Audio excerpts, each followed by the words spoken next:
Pendant quelques minutes, nous allons rêver de nature, de faune sauvage. Nous allons nous éveiller aussi à la menace d'une nouvelle grande extinction. Réfléchir à notre rôle, à notre place dans la biodiversité. Nous, l'humanité. À l'occasion d'une exposition qui redonne vie virtuellement à des espèces disparues. Mon invité, Bruno David, le président du Muséum d'Histoire Naturelle. Le tête-à-tête. Mathieu Béliard. Le Muséum National d'Histoire Naturelle. Bonjour Bruno David. Bonjour. Alors sans doute l'un des plus beaux endroits de Paris, le Jardin des Plantes, le Muséum. On va beaucoup parler de cette exposition Respire entre naturalisme et technologie. Revivre, pardon, parce que j'ai envie de respirer avec vous, c'est un lapsus. Mais d'abord, et c'est lié, bien sûr, vous êtes l'auteur du livre À l'aube de la 6e extinction, comment habiter la Terre chez Grasset. Bruno David, en quelques mots, pour qu'on comprenne bien, c'est quoi ce qu'on appelle une extinction de masse, et est-ce que c'est vraiment ce qui nous menace ? Une extinction, c'est ce qui va éradiquer beaucoup d'espèces sur Terre. C'est à la fois global au sens que ça va toucher toute la planète. C'est relativement rapide, enfin du moins les précédentes à l'échelle des temps géologiques, donc ça peut durer quelques centaines de milliers d'années. Et ça va toucher beaucoup de groupes différents d'animaux, de plantes, etc. C'est ça la définition d'une extinction.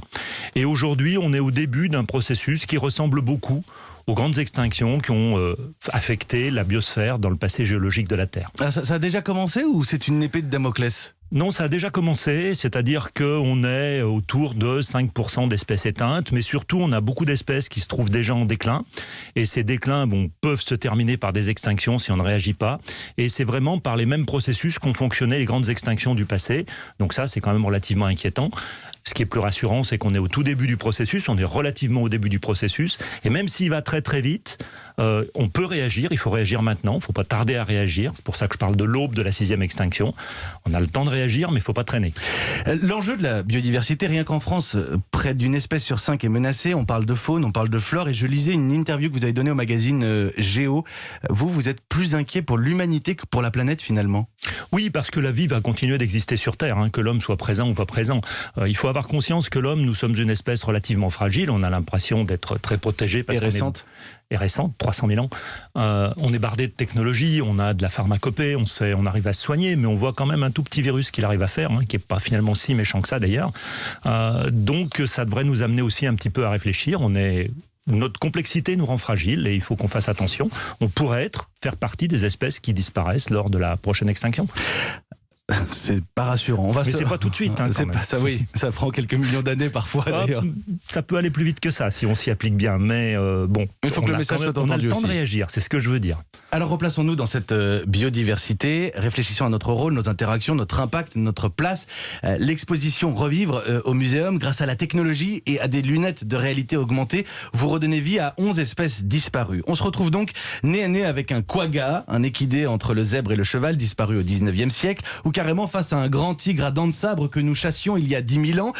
Avant de paniquer, avant de s'alarmer, Bruno David, on est avec les enfants là et on se prend à rêver. Oui, parce que on est dans cette galerie qui est une salle latérale de la grande galerie de l'évolution où les gens vont peut-être pas suffisamment d'ailleurs et je les invite vraiment à s'y rendre. C'est une salle magnifique, on a profité du confinement pour refaire tout l'éclairage des vitrines. On a fait le brushing de tous les animaux, ils sont magnifiques, ils sont superbes. Malheureusement, ils correspondent beaucoup à des espèces éteintes ou des espèces en danger d'extinction. Et là, avec ces lunettes de réalité augmentée, ça permet de rester dans la salle, de toujours voir le décor de la salle et vient se superposer dans les lunettes des animations de 11 de ces espèces qui ont disparu et qui sont des animations particulièrement réussies. On voit par exemple, alors il y en a une que j'aime beaucoup, c'est la tourte voyageuse. C'est un joli nom déjà, la tourte voyageuse ou pigeon migrateur. Il faut savoir que c'est une espèce de pigeon. Il y en avait plusieurs milliards d'individus en Amérique du Nord au 19e siècle. On a réussi à tous les tuer. Plusieurs milliards. Donc c'est dire un petit peu l'acharnement qu'on peut mettre. Et parce que ça, il faut le souligner, parce que c'est un véritable voyage dans le temps que cette exposition, mais point de dinosaures, parce que quand on parle d'extinction, on pense aux dinosaures. Non, le point commun de toutes ces espèces, c'est d'avoir connu l'humanité. Oui, toutes ces espèces ont disparu du fait de l'homme. Alors peut-être le tigre à dents de sabre, on peut s'interroger, mais en tout cas, toutes les autres espèces ont disparu du fait de l'homme, par la chasse, par une surpêche, par une surexploitation de ses ressources. On a un petit peu de tout, on a un insecte, on a des oiseaux, on a des mammifères, on a des animaux marins, on a une rhytine de stellaire, donc c'est une sorte de gros lamentin, un gros 8 mètres marin. Ouais, lamentin, vous avez raison, je cherchais une comparaison, le lamentin c'est pas mal, 8 mètres, 11 tonnes, chassé au 18e siècle en mer pour son huile et sa viande. Dans le Pacifique Nord, oui, et qui était chassé, il y en avait déjà plus beaucoup, et là on la voit nager dans la galerie en taille 1, donc c'est assez impressionnant. On a cet énorme mammifère marin qui vient vers nous. Et si je reviens à la tour voyageuse, à la fin de l'exposition, elle vient se poser sur votre main. Vous tendez la main, elle vient se poser sur votre main. Le mythique dodo disparu de l'île Maurice à l'arrivée des marins européens. On rêve, hein, mais vous, Bruno David, vous alertez surtout sur les espèces communes. Aujourd'hui, il faut s'inquiéter pour les moineaux, pour les insectes qui semblent comme ça insignifiants. Oui, moi je m'inquiète beaucoup pour ce qui fait le socle un petit peu du fonctionnement des écosystèmes et de la biodiversité sur Terre. C'est-à-dire c'est toute la biodiversité qu'on va trouver dans les sols, c'est toute la biodiversité microscopique marine, tout le plancton, qu'il soit végétal ou animal.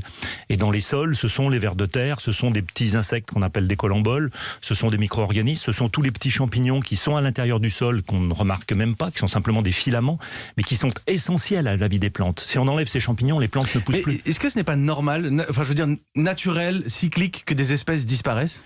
Oui, c'est normal que des espèces disparaissent. En fait, on est dans un système où il y a un flux d'extinction et un flux d'apparition. Le problème, c'est que là, on est en train de provoquer des extinctions et des déclins d'espèces à une vitesse qui est beaucoup plus rapide que le renouvellement possible de ces espèces. En gros, on fait disparaître des espèces en quelques siècles ou dizaines d'années, alors que l'émergence d'une nouvelle espèce dans une dynamique évolutive, en gros, ça prend 10 000 ans ou 100 000 ans. Il y a des cas plus rapides, mais globalement, ça met beaucoup de temps. Donc, vous voyez qu'il y a un différentiel de vitesse qui fait qu'on fait éteindre plus vite qu'on fait apparaître. Et puis alors, je regardais, sans étaler de science, hein, les précédentes extinctions de masse. Alors, on parle d'activité météoritique, d'activité volcanique, de vagues de glaciation. Mais Bruno David... si vous alertez sur une 6e grande extinction de masse, il y en a bien eu 5 auparavant, mais les 5 n'étaient pas impactés par l'humain. Voilà, c'est ça la différence. C'est la première fois que c'est une espèce qui est en cause, qui est à l'origine d'une extinction de masse possible. Et on dit que la nature s'autorégule quand il y a un prédateur qui prend trop de place. C'est vraiment dans ce sens-là que vous estimez peut-être une menace pour l'humanité? La nature fonctionne toujours comme un jeu d'équilibre et un jeu d'interaction. Alors à partir du moment où il y a une espèce qui va trop dominer, elle va déjà se montrer comme étant la cible potentielle des pathogènes. Hein. C'est un petit peu ce qui nous arrive en ce moment. On est une espèce qui domine. Du fait de notre nombre, les pathogènes vont plus s'intéresser à nous. Alors tout se passe comme si. Évidemment, le pathogène ne se dit pas, tiens, au fait, je les ai comptés, combien sont-ils? Comme ça que ça marche. Mais le fait même que nous soyons nombreux, la probabilité qu'un pathogène s'intéresse à nous est plus importante. Et puis du fait que nous soyons nombreux, nous allons pouvoir nous transmettre facilement le pathogène entre nous. C'est d'ailleurs pour ça qu'on a encore un masque dans ce studio. On a encore un masque dans le studio. Oui, les masques, c'est dehors qu'on les enlève pour l'instant. La pandémie, j'en terminerai par là, ce qu'elle a questionné peut-être sur nos activités, sur la déforestation ou la restriction finalement des espaces de vie de certaines espèces. Est-ce que vous croyez à la prise de conscience, tout simplement? Écoutez, ça dépend des matins, comment je me réveille. Il y a des matins où je me dis oui, on va peut-être prendre conscience et j'espère qu'au niveau politique, par exemple, on prendra conscience, ou même au niveau de chacun d'entre nous. Et puis quand j'entends certaines interviews où la seule envie qu'on ait, c'est de retrouver les chemins de la consommation et d'une consommation à outrance qui finalement est aussi à l'origine de cette crise, par certains aspects, je reste inquiet parce que j'ai l'impression que la prise de conscience, elle n'est pas suffisante. Entre le rêve et puis l'éveil, finalement, la prise de conscience, Bruno David, merci beaucoup d'être venu nous décrire cette exposition et la situation mondiale. La biodiversité, évidemment, enjeu majeur. Vous êtes le président, je le rappelle, du Muséum national d'histoire naturelle de Paris et vous devez emmener les enfants voir. À partir de quel âge est-ce qu'on est bien avec ces lunettes de réalité augmentée? Il n'y a pas de problème sauf la taille de la tête, donc on préconise 8 ans. Ok, 8 ans, très bien. Emmenez les enfants voir revivre.